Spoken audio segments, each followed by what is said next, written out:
In this video, I'm going to discuss the difference between an exempt employee and a non-exempt employee. In order to analyze the difference between the two, we must understand what it means to be exempt or non-exempt. To be exempt, you must be exempt from something. In this case, we need to determine whether an employee is exempt from the California wage orders. There are 17 California wage orders. The wage orders, depending on occupation, or area of what your company performs, has varying provisions, but the provisions mostly provide for requirements for minimum wage, overtime, meal and rest breaks, meal and lodging. It's important to understand the job functions of each of your employees because there's different exemptions that apply to each type of employee. For instance, outside sales persons are exempt from all wage order provisions. Inside sales employees are exempt from many different provisions of the wage orders, but they must be provided meal and rest breaks. For most employees that are exempt, there are two main requirements.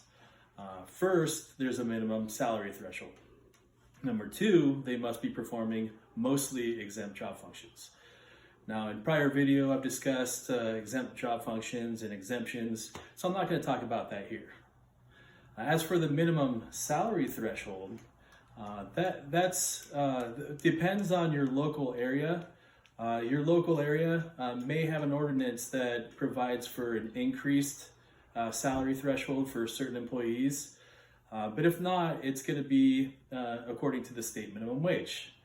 Now, the minimum salary threshold for most employees is twice minimum wage at a 40-hour work week for full-time employment. Now, that's the minimum salary threshold. Now, full-time employment in California is 40 hours. So in order to get the annual minimum salary for most exempt employees, what you need to do is take the minimum wage, multiply that by 2.